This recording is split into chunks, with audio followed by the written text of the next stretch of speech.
Ini Bapak Ibu sekalian yang berbahagia. Apa kata Allah? Wala yazaluna mukhtalifina illa man rahima rabbik. Banyak orang di antara umat muslim itu yang menyimpang daripada akidah, illa man rahima rabbik, kecuali orang-orang yang mendapatkan kasih sayang dan rahmatnya Allah. Kita ambil contoh. Ada kasus yang lagi viral. Namanya film Walid. Ini setiap orang kayaknya di HP-nya muncul semua kan? Itu Bapak Ibu, film Walid itu film kenyataan. Difilmkan. Dulu di Indonesia ini ada begitu. Kau mau masuk, ini ada satu kelompok. Yang kelompok ini Bapak Ibu sekalian yang berbahagia, itu sholatnya tak pakai baju. Ada. Kami sholat tapi tak pakai baju sehelai benang pun. Wah, ada dulu begitu Pak. Itu sesat itu. Ada di Riau ini juga. Di daerah sana itu saya tak tahu nama tempat lebih jelasnya itu. Bengkalis. Nah, waktu itu sudah berlalu beberapa hari yang lalu. Jadi Assalamualaikum warahmatullahi wabarakatuh. Bapak ibu abang kakak adik jamaah dimanapun berada. Man bana masjidan, siapa yang bangun masjid, manallah mislahu baitan fil jannah. Ma la yudraku kulluh la yutraku kulluh. Kalau belum bisa bangun satu masjid utuh, 1, 2, 3 sak semen batu bata batu kerikil, insya Allah mengalir sampai hari kiamat. Bingung kemana kami mau salurkan? Jangan lagi bingung, salurkan ke Masjid Peradaban. Di nomor rekening Bank Syariah Indonesia BSI, nomornya mudah 33300009097 atas nama FSRMM. Konfirmasinya ke nomor berikut 0813 7733 9947. Berkah selalu. Wassalamualaikum warahmatullahi wabarakatuh.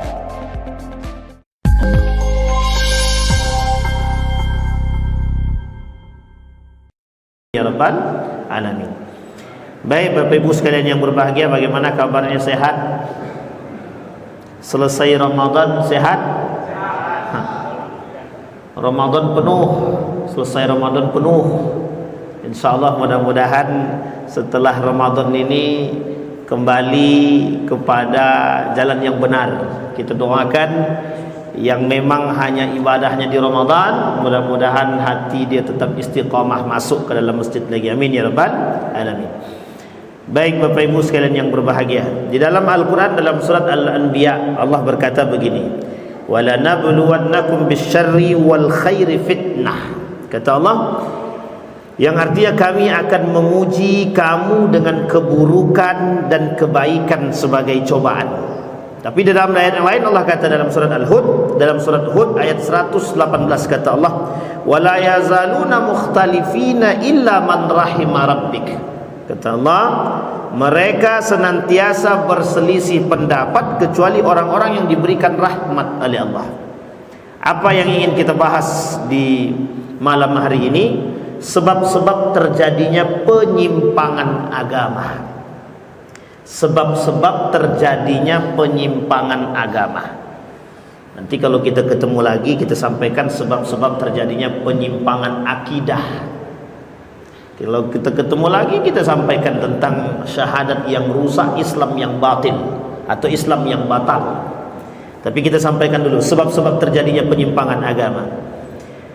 Di dalam Islam, setiap orang di antara umat muslim itu di dalam syariat Islam mukallafin. Mukallafin itu terbebani. Dibebankan oleh apa? Dibebankan oleh syariat. Syariat itu apa? Syariat itu adalah aturan-aturan yang ada di dalam agama, yang dengan aturan tadi setiap orang akan berjalan sesuai dengan keseimbangan. Jadi kalau keluar daripada aturan, dia sedang keluar dari jalur keseimbangan. Maka orang yang mengikuti jalur, dia sedang berada pada posisi yang aman, yang lurus. Ihdinas siratal mustaqim siratal ladzina an'amta 'alaihim ghairil maghdubi 'alaihim waladdallin. Ini kalimat penting untuk kita pahami. Apa maksudnya? Umat muslim mukallafin, terbebani dengan syariat. syariat itu adalah sesuatu yang membuat atau aturan yang menjadikan seorang muslim tadi selaras atau sejalan dengan jalan yang benar. Nah, bagaimana seorang muslim itu bisa berada pada jalan yang benar? Harus dengan ilmu yang jelas yang dimiliki dia. Maka kata para ulama, akidah yang lurus, akidah yang benar menentukan jalan atau akhir daripada perjuangan di dalam Islam. Nah, ini penting untuk dipahami. Lah kalau akidahnya rusak, rusak semua. Akidah rusak, rusak semua. Iman rusak, rusak semua. Kalau imannya rusak masih bisa diperbaiki, tapi kalau akidah dia yang rusak itu dah sulit untuk diperbaiki. Amal ibadahnya tak diterima Tuhan.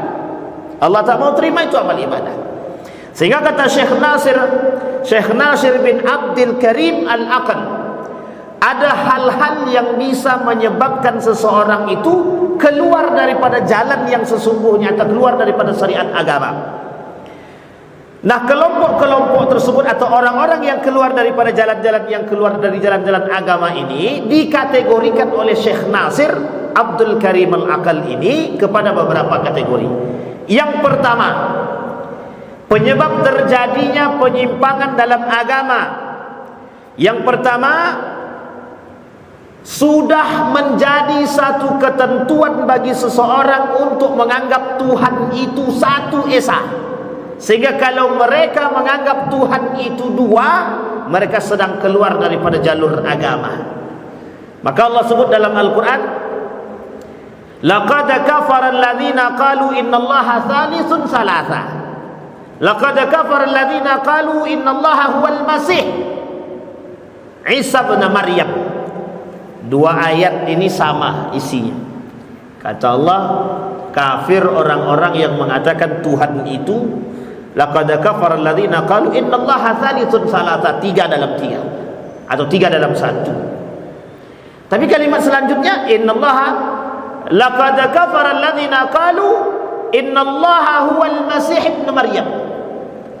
Telah kafir orang-orang yang mengatakan bahwa Isa itu Tuhan. Nah, itu Allah yang sebut dalam ayat Al-Quran. Artinya, yang tidak mengatakan bahwa Tuhan itu esa sesat. Yang tidak mengatakan bahwa Tuhan itu esa keluar daripada jalur agama. Dia tak bertuhan. Seperti contoh Fir'aun. Fir'aun menganggap diri dia Tuhan. Sudah ditunjukkan kebenaran, tetap saja dia mengatakan bahwa diri dia Tuhan. Sampai Allah katakan, walanabluwakum bisyarri wal khair fitnah. Kami jadikan ujian bagi kalian itu kebaikan dan keburukan. Kebaikan dan keburukan cobaan bagi orang yang beriman. Kalau dia tergoda dengan keburukan, keluar daripada fitrah dia sebagai manusia yang beragama. Fa'aqim wajhaka lid-dini hanifa fitratallaha fataran nas 'alaih. Hei orang beriman, fitrah kalian itu beragama. Agama yang harusnya kalian miliki itu satu saja, agama Islam. Jadi kalau kalian keluar daripada agama, keluar daripada kebaikan. Kalau kalian keluar daripada kebaikan, sedang dalam ujian. Nah, ini penting untuk dipahami, Pak. Dan makna lain daripada ayat tersebut adalah bahwa kebaikan dan keburukan itu adalah ujian dari Allah, cobaan. Bagaimana orang bisa keluar daripada agama yang benar? Itu ujian, Pak, ujian.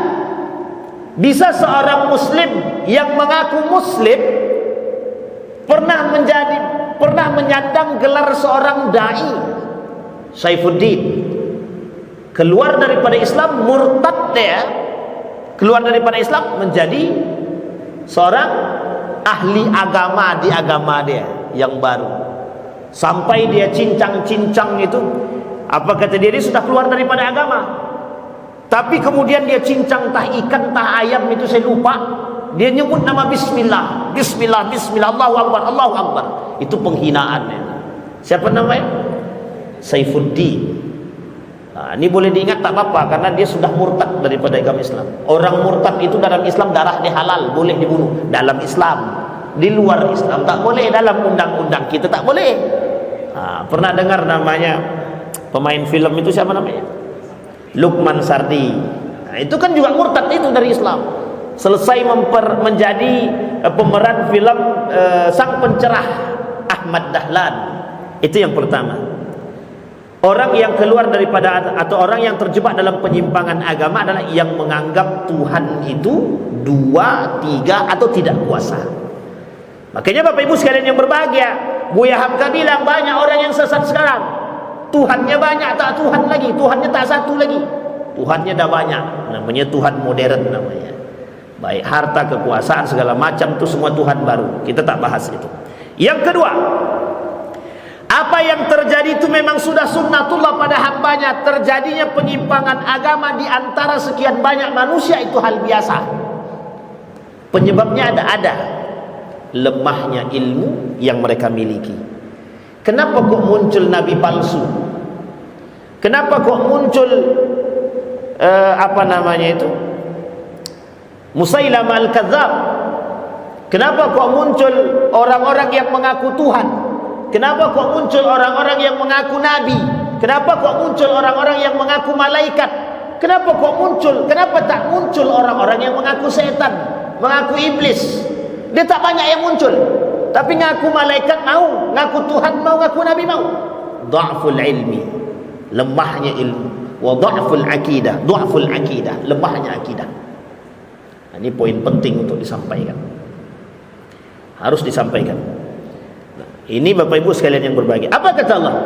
Wala yazaluna mukhtalifina illa man rahima rabbik. Banyak orang di antara umat muslim itu yang menyimpang daripada akidah, illa man rahima rabbik, kecuali orang-orang yang mendapatkan kasih sayang dan rahmatnya Allah. Kita ambil contoh. Ada kasus yang lagi viral. Namanya film Walid. Ini setiap orang kayaknya di HP-nya muncul semua kan? Itu Bapak Ibu, film Walid itu film kenyataan. Difilmkan. Dulu di Indonesia ini ada begitu. Kau mau masuk, ini ada satu kelompok. Yang kelompok ini Bapak Ibu sekalian yang berbahagia, itu sholatnya tak pakai baju. Ada. Kami sholat tapi tak pakai baju sehelai benang pun. Wah, ada dulu begitu Pak. Itu sesat itu. Ada di Riau ini juga. Di daerah sana itu saya tak tahu nama tempat lebih jelasnya itu. Bengkalis. Nah, waktu itu sudah berlalu beberapa hari yang lalu. Jadi alirannya itu dia buat kajian. Jadi dalam kajian itu Bapak Ibu sekalian yang berbahagia, dia boleh menyentuh perempuan manapun. Wah, dulu di Jawa juga ada. Pimpinan pengajian ini boleh mensetubuhi wanita-wanita itu. Jadi kalau ada wanita-wanita yang mau nikah, harus datang ke dia dulu, cek. Jadi begitu Pak, itu sesat itu. Uniknya ada pengikutnya Pak. Ada tuh pengikutnya. Bid'ah yang paling besar itu ketika Ramadan kemarin kita lihat tuh, yang sholatnya kencengnya bukan main itu bid'ah itu. Sangat bid'ah itu Pak. Itu bukan sesat, tapi menyesatkan. Bukan sesat tapi, nah kayak film Walid itu. Film Walid itu Pak, nampak itu nyata itu Pak, cerita nyata itu. Banyak itu, yang kelompok-kelompok begitu tuh banyak. Coba bayangkan, sekarang itu semakin akhir zaman, semakin merajalela nih Pak, penyimpangan akidah itu semakin merajalela. Tadi ada yang tanya, Ustaz, gimana menurut Ustaz pandangan Ustaz tentang pesantren lintas agama sesat, menyesatkan orang? Bapak Ibu boleh cek nanti di Google, pesantren lintas agama. Ini pesantren apa kita tidak tahu nih Pak. Di dalam pesantren itu semua agama boleh masuk dan ada semua di situ. Ada pimpinan-pimpinannya, ada ustadznya Pak atau kiainya, ada pendetanya, ada rahibnya dan lain sebagainya di dalam itu. Jadi satu Pak. Itu kalau lagi doa gimana itu? Doa bareng-bareng atau gimana kita nggak tahu itu. Jadi nampak tuh Pak, kalau lagi makan ada yang berdoanya masing-masing, ada yang begini tangannya, ada yang begini dan lain sebagainya. Kata mereka itu toleransi, itu namanya pluralisme agama, penyesatan. Itu penyimpangan. Sekarang ini semakin akhir zaman semakin banyak yang sesat. Jadi kalau kita tak pandai jaga akidah kita ikut sesat, ikut sesat. Dan kesesatan yang nyata itu berada di hadapan kita hari ini. Kesesatan yang nyata itu berada di hadapan kita. Bagaimana kita mampu menjaga akidah kita di tengah huru-hara kesesatan-kesesatan yang nyata. Coba Bapak Ibu bayangkan, banyak pengikutnya banyak. Apa penyebabnya mereka kok bisa mengikuti itu? Nomor 3 jawabannya, mengikuti hawa nafsu. Hawa nafsu yang mereka pertontonkan, prasangka dan mengikuti jalan syaitan, talbisul iblis. Iblis punya strategi untuk menyesatkan orang.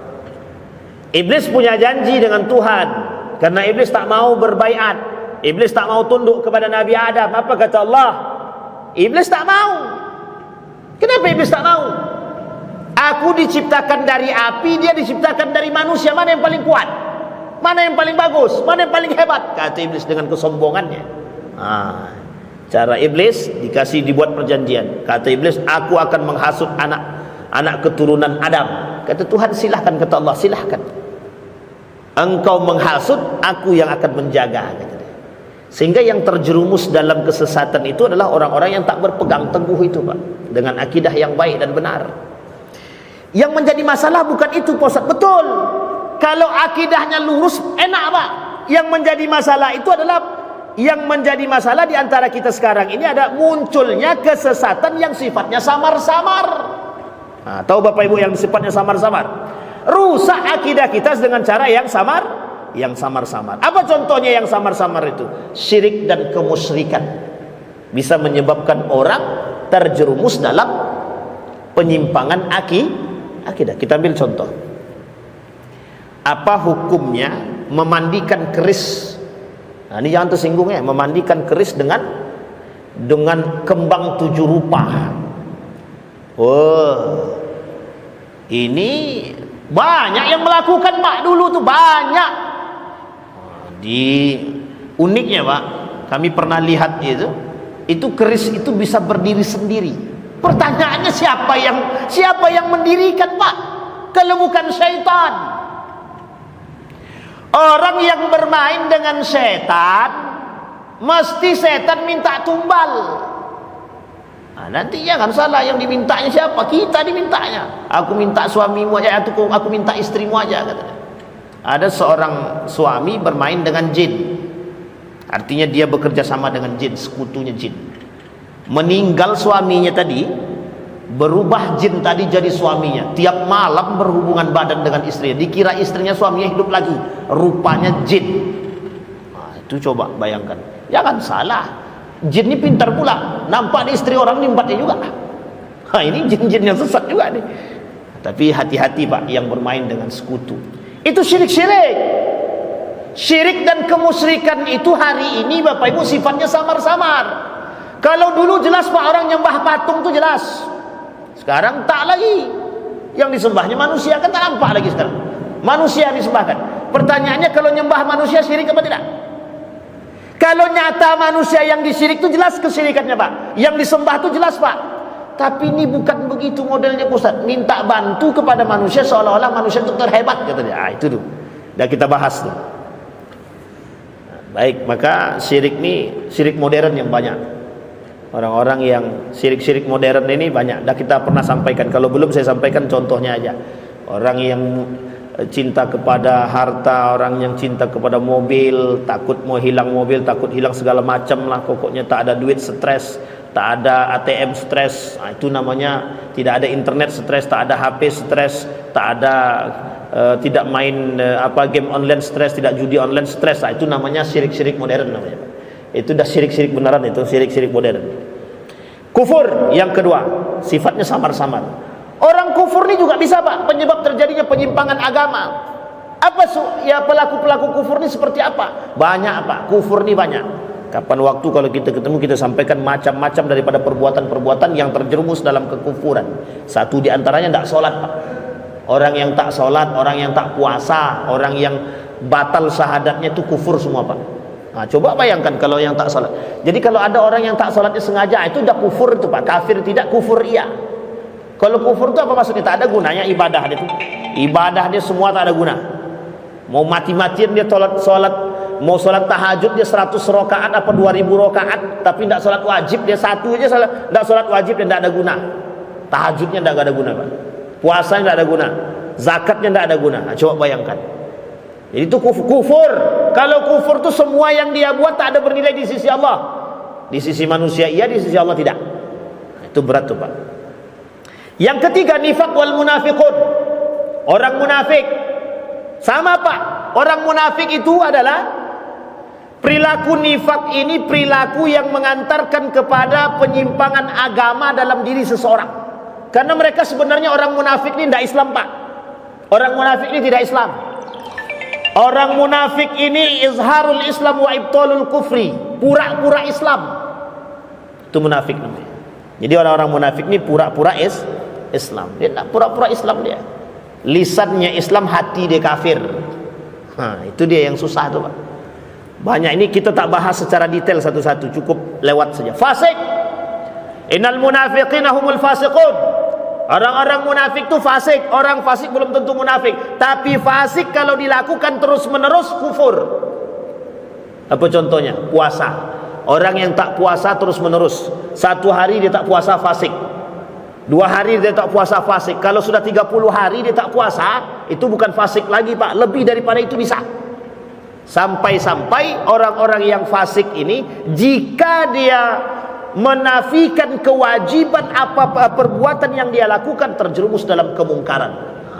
Misal puasa itu tidak wajib Ustaz, puasa itu sunnah, atau puasa Ramadan itu tidak wajib, puasa Ramadan itu sunnah saja, yang mau saja. Berarti dia sudah mungkar, sudah kufur. Bahkan sebagian ulama mengatakan sudah kafir. Baik Bapak Ibu sekalian yang berbahagia, itu beberapa contoh daripada kesesatan atau kufur yang samar-samar, kafir samar-samar, bisa membuat orang kafir secara samar-samar. Sekarang kembali kepada poin penyimpangan agama tadi. Yang keempat, fanatik golongan. Fanatik golongan. Kalau fanatik golongan, kita kembalikan kepada poin utamanya, taqlidul a'ma. Jadi ada orang-orang yang taklid buta. Tahu taklid buta Bapak Ibu? Asal ikut. Nah, itulah pengikut-pengikut Walid itu asal ikut aja itu. Makanya dia mau aja itu. Yang uniknya lagi yang mengikuti itu Pak. Apa dia tak belajar? Harusnya dia bisa menggunakan akal dia untuk berpikir, benarkah? Masa iya untuk melakukan pernikahan itu harus diuji dulu oleh pimpinan atau kiainya gitu? Itu kalau ada begitu kan jelas sesatnya. Itu untung kiainya Pak. Pertanyaannya dosa apa tidak? Nah, kita ambil contoh yang paling sederhana. Ini kalau ada pengikut aliran-aliran seperti ini bahaya juga nih Pak. Ini kesesatan tapi harus dijelaskan. Jadi dampak daripada ketidaktahuan. Misal Pak ya, kalau ada suami istri na'udzubillah sudah talak 3 dia, jangan coba-coba balik. Kalau balik dia berzinah dia tu Pak. Tapi kan itu menurut aku cuma talak 1, itu menurut ente, bukan menurut agama. Ini sekarang banyak begini Pak. Beberapa hari yang lalu ada yang nelpon saya, Ustaz, mohon maaf Ustaz, kami sudah talak 3, tapi saya sudah nikah pula dengan laki-laki lain, kata istri dia. Cuman selama itu saya tak pernah dizina, tak pernah disentuh, dijamah oleh suamiku. Akhirnya aku menggugat cerai Ustaz. Setelah itu kami nikah lagi balik dengan mantan aku, sesat zina. Hati-hati Pak. Ini banyak di tengah masyarakat nih penyebab kekurangan pengetahuan kita, dha'ful ilmi tadi. Banyak orang-orang yang memaksakan hawa nafsu dia.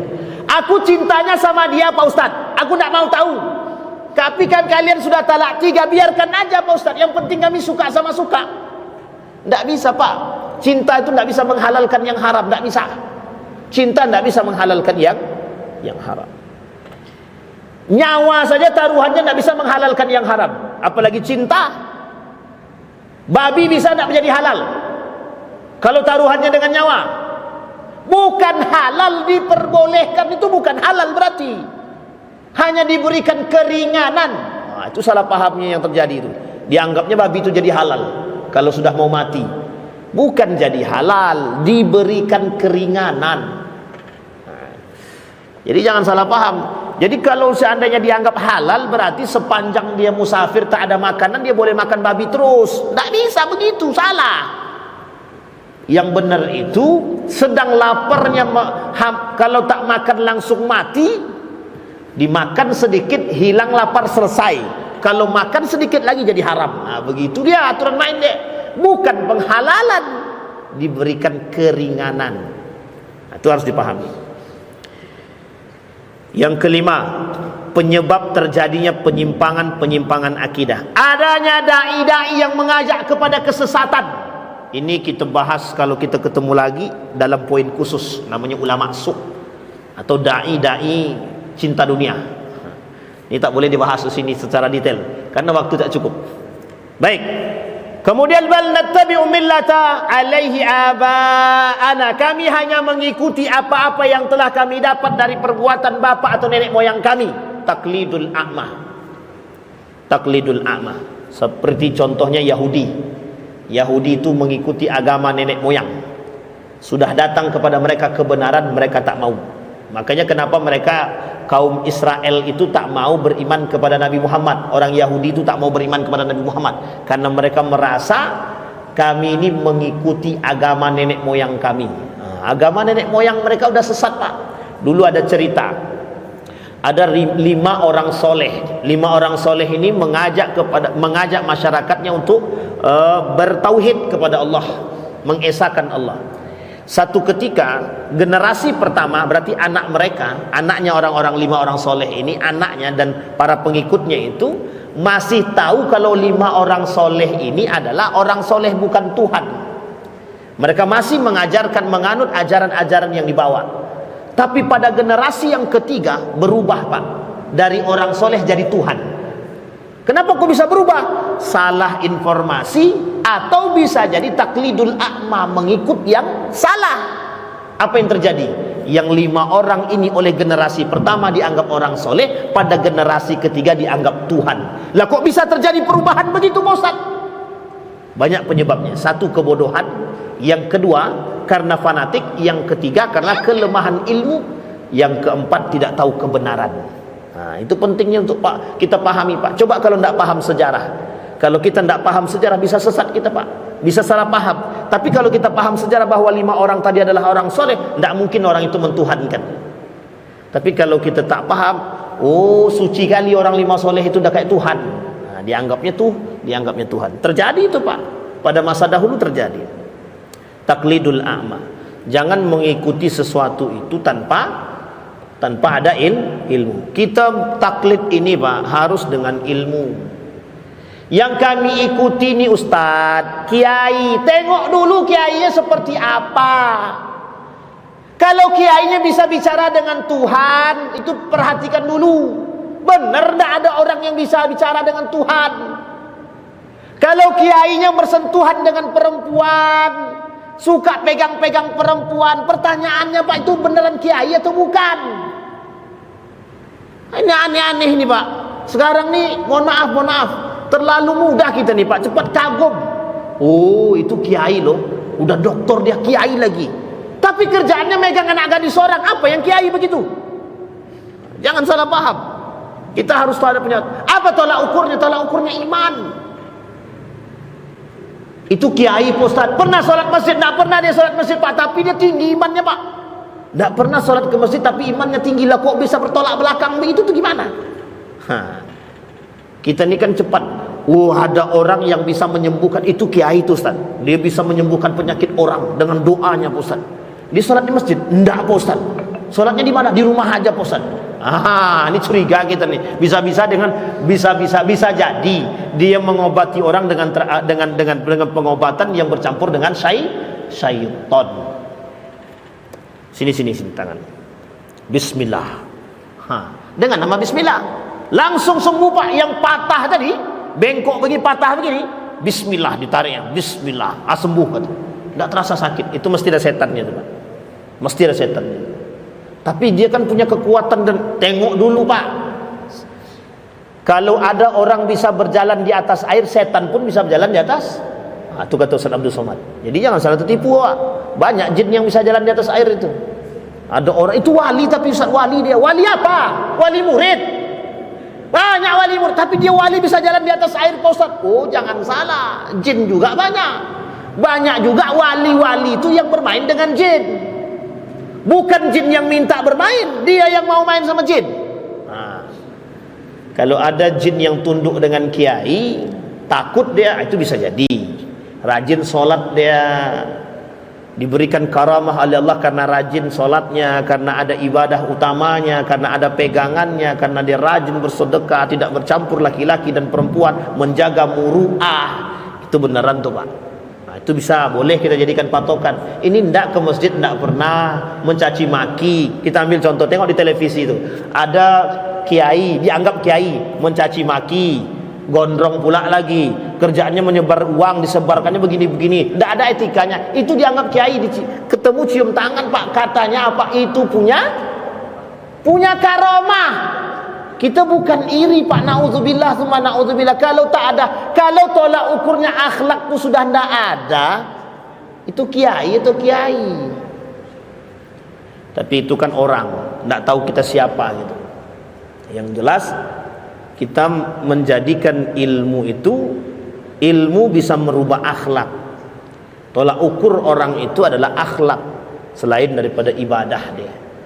Jadi mohon maaf Bapak Ibu, itu berlaku untuk siapa Ustaz? Semuanya, termasuk Ustaz juga. Iyalah Bapak Ibu tengok ada da'i, wow mantap, da'i bagus, tapi tidak pernah sholat ke masjid. Dia nyuruh orang sedekah tapi dia tak sedekah. Dia nyuruh orang kebaikan tapi dia justru mencaci, memaki. Pertanyakan dulu, pertanyakan. Kalau bisa jangan ngambil ilmu dari orang seperti itu. Ini masalah Pak, masalah. Umat manusia hari ini banyak tertipu. Tertipu dengan apa? Tertipu dengan, mohon maaf, tertipu dengan panggung. Jadi kita ini belajar, yang kita cari ilmu dan akhlak. Kembali kepada poin tadi, taklidul a'ma, buta. Jangan kita nih mengikuti orang itu dengan tanpa ilmu. Misal ada seorang kiai atau ada seorang ustadz mengatakan, kalau mau sholat harus wuduknya benar, dan wuduknya harus sesuai. Misalkan wuduknya mazhab Syafi'i, maka sholatnya mazhab Syafi'i, maka wuduknya sholat Syafi'i. Wuduknya Syafi'i juga, kata ustadznya misal. Itu tidak ada masalah Pak, itu ikhtilaf. Sehingga kalau ikhtilaf ini bukan kesesatan, ada pandangan yang lain. Yang sesat itu Pak, kalau ulama bilang, Imam Syafi'i bilang, ini rambut 3 kali, telinga 3 kali. Kata Imam Abu Hanifah, rambut ini bisa langsung sekali dengan telinga, karena telinga itu cuma sunnahnya, bukan wajibnya, bukan rukun wuduknya, tidak masuk tuh Pak. Misal, dan ulama sepakat ini Pak. Maka tapi kalau Syafi'i, ini dibasuhnya, ini dibasuhnya, 3-3. Yang salah itu kalau dianggapnya telinga ini yang tadinya mohon maaf sunnah jadi wajib. Itu ya sesat. Sampai sini paham Pak ya? Nah, kalau begitu, kalau ada yang mengatakan telinga ini wajib, itu mesti sesat. Nah, pertanyaannya dari mana dia dapat? Kita telusuri Pak. Itulah tujuan kita belajar tadi. Nah, makanya kenapa 4 mazhab itu ada sebagai menjadi pandangan bagi kita. Yang ada 4 mazhabnya saja masih banyak yang sesat, apalagi kalau tak ada mazhab Pak, hilang, sesat semua. Beribadah sekehendak perutnya saja, sesuai dengan nafsu mereka. Disampaikan oleh para ulama, kelak di akhir zaman itu banyak orang yang beribadah sesuai dengan nafsu dan sekehendak perut dia saja. Yang ke-6, sekarang yang ke-7, menerima agama-agama dan firqah-firqah sesat serta kaum yang bobrok, sebagaimana telah dikabarkan oleh Nabi dalam hadis sahih, la tattabi'anna sunana man qablakum man kana qablakum shibran bi shibrin, dhira'an bi dhira'in. kelak akan muncul di tengah umatku orang akan saling mengikuti golongan-golongan yang sesat sedikit demi sedikit, kata Nabi. Contohnya seperti ada orang-orang yang mengikuti pesantren lintas agama, ada pesantren waria, ada orang-orang yang tidak mau patuh kepada Al-Quran, tidak mau, bukan patuh, tidak mau menganggap Al-Quran ini makhluk. Dia ada orang-orang yang menganggap semua agama ini benar. Ada orang-orang yang menganggap Tuhanmu itu kan maha kaya, jadi kalau sekarang kalian berdosa tidak apa-apa, tinggal tobat. Itu kalau ada ajaran begitu, itu ajaran menyesatkan itu, Pak. Tidak apa-apa kau maksiat sekarang, tidak apa-apa, yang penting kau tobat. Kok bisa begitu? Emang tidak ada masalah kalau maksiat? Kok bisa? Nah, itu sesat juga tuh, Pak. Sesat dan menyesatkan begitu. Sebaiknya jangan bermaksiat. Jangan bermaksiat. Tidak ada itu, tidak apa-apa bermaksiat itu. Sejak kapan Tuhan bilang tidak apa-apa kalian bermaksiat? Tidak ada itu, Pak. Tidak pernah Nabi bilang tidak ada masalah kalau kalian mau bermaksiat. Tidak ada Nabi bilang begitu, Pak. Orang yang bermaksiat disuruh Nabi bertobat. Nah, itu yang paling penting. Kullu bani Adam khata' wa khairu khata'ina tawwabun. Sebaik-baik umat Bani Adam yang salah itu bertaubat. Kalau dia bersalah bertobat. Kalau tak bertobat dia tetap salah, dalam kesalahan terus menerus. Tidak ada itu orang berbuat salah itu tidak ada masalah. Tidak apa-apa dia berbuat maksiat, kan tinggal taubat. Bukan masalah tinggal taubat, kalau sebelum taubat mati tidak jadi taubat ya, Pak. Nah, ini penting untuk dipahami. Nah, sekarang ini Bapak Ibu muncul di tengah umat manusia ini golongan-golongan, kelompok-kelompok yang menyesatkan. Makanya butuh ilmu yang jelas, akidah yang benar untuk menentukan. Kita ambil contoh.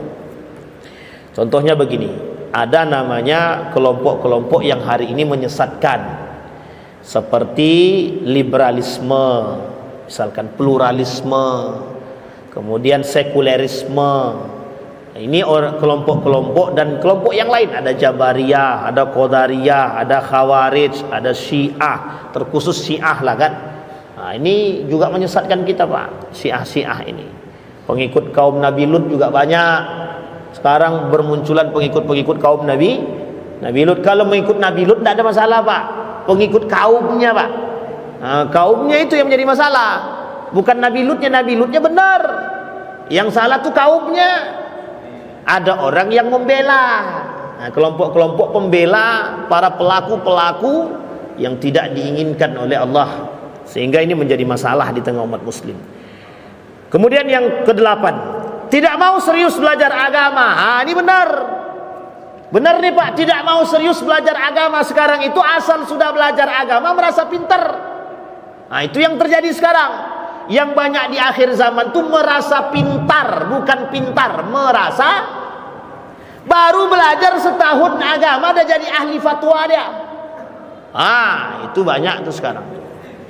Kita tidak mengatakan siapapun, Pak, tapi itu kenyataan.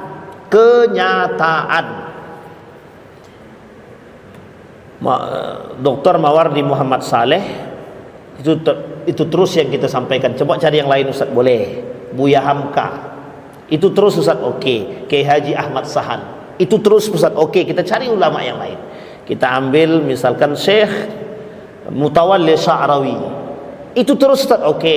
Syekh Atiyah Syakar itu terus, Ustaz, oke. Kita cari ulama yang lain. Syekh Ali Jum'ah yang lain, Ustaz, oke. Kita cari yang lain lagi. Syekh Ad-Dimaski. Semua nama-nama yang saya sebutkan itu, Pak, sampai akhir hayatnya terus belajar agama. Sampai akhir hayat, baik formal maupun non formal. Ini baru belajar non formal. Ada guru baru belajar setahun, kata guru kami gitu. Dia pula awak dikafir-kafirkan dia. Itu sesat tuh, Pak. Menyesatkan itu. Orang-orang kelompok-kelompok yang suka, darah kalian ini halal nih untuk dibunuh. Itu sama tuh, kalau ada yang begitu tuh sama. Dulu banyak, Pak, kelompok-kelompok seperti ini. Ini sudah kita sampaikan berkali-kali di beberapa masjid di Pekanbaru tentang kelompok-kelompok yang sesat dan menyesatkan. Ini sebenarnya tidak terlalu berbahaya. Yang berbahaya di tengah kita itu adalah orang-orang munafik yang mengantarkan kita kepada kesesatan. Inna akhwafa ma akhafu ala ummati munafiqun alimul lisan, kata Umar bin Khattab. Itu yang paling berbahaya, Pak. Kelompok liberalisme, sekulerisme, pluralisme itu orang-orang munafik semua itu, Pak. Orang-orang munafik itu lebih berbahaya, Pak, daripada kesesatan yang nyata. Kenapa? Karena mereka menyesatkan itu secara perlahan dan diam-diam. Mereka menyesatkan kita secara diam-diam, Pak, tidak terang-terangan. Nah, kalau terang-terangan jelaskan, Pak. Ridwan, sembah itu patung. Nampak kita sesatnya, Pak, jelas. Ini Ridwan, kau ciumlah tangan dia itu. Dia itu ahli surga itu. Nah, itu sesat itu kayak gitu itu. Kok bisa tahu dia ahli surga itu dari mana gitu? Kapan dapatnya gitu? Dan sejak kapan dia dapat label ahli surga itu? Sedangkan Ali bin Abi Thalib saja tidak pernah mengaku dirinya ahli surga kok. Ini kok ada seorang ulama yang bermimpi bertemu dengan baginda Nabi, dan baginda Nabi sebutkan bahwa si anu itu ahli surga. Tidak berani ulama ini menyebarluaskan itu. Coba bayangkan, ini ada orang ngaku ahli surga. Nah, cium tangan aku. Kalau kau tak cium tangan ini bisa membuat kalian masuk dalam surga. Haram jasad kalian masuk dalam neraka, kata dia. Mak, kalau begitu mau juga kita. Tidak mungkin pula saya ngaku Muhammad Ridwan jadi malaikat Ridwan, masuk sini catat nama, masuk surga gratis. Tidak mungkin, Pak. Itu sesat, menyesatkan itu. Kenapa? Apa penyebabnya mereka seperti itu? Dha'ful ilmi.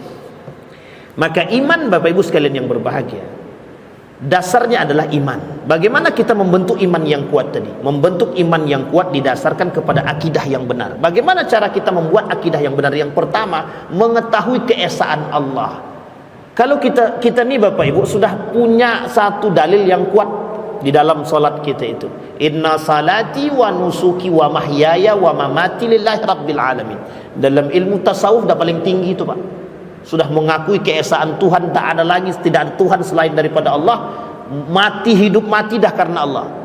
Bahkan berani Allah kata, sampai-sampai Nabi kata dalam hadisnya, ada orang saling mencintai karena Allah, berpisah karena Allah. Coba bayangkan, itu kalimatnya sederhana, tapi mengapa kok begitu dalamnya?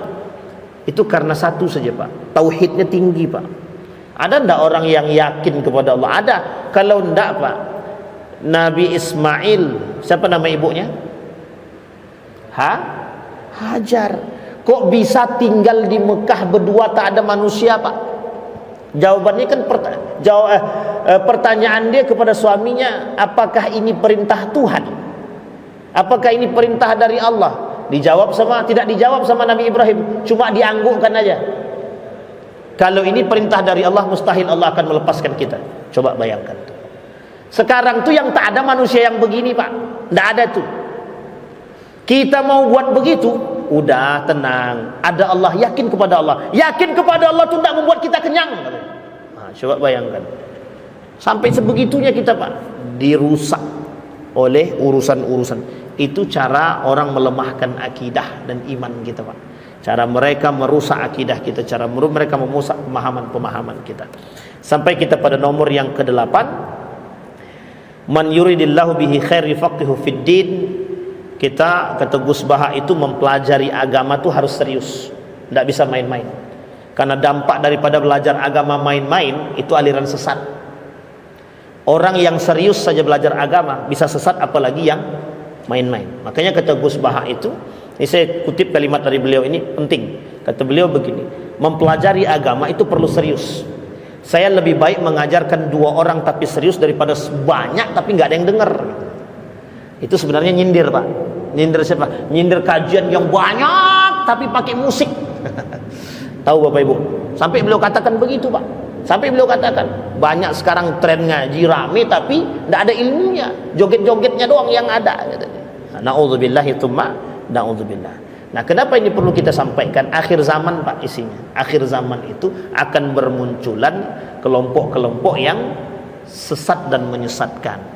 Dan itu berada di tengah-tengah kita tidak sedikit dan banyak, sehingga semakin mempersempit ruang bagi orang-orang yang benar-benar beribadah kepada Allah dengan keteguhan.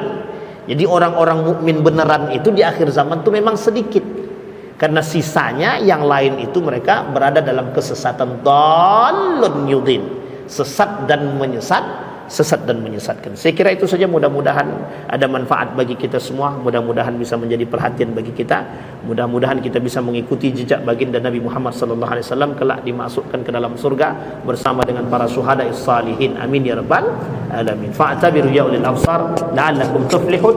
Assalamualaikum warahmatullahi wabarakatuh.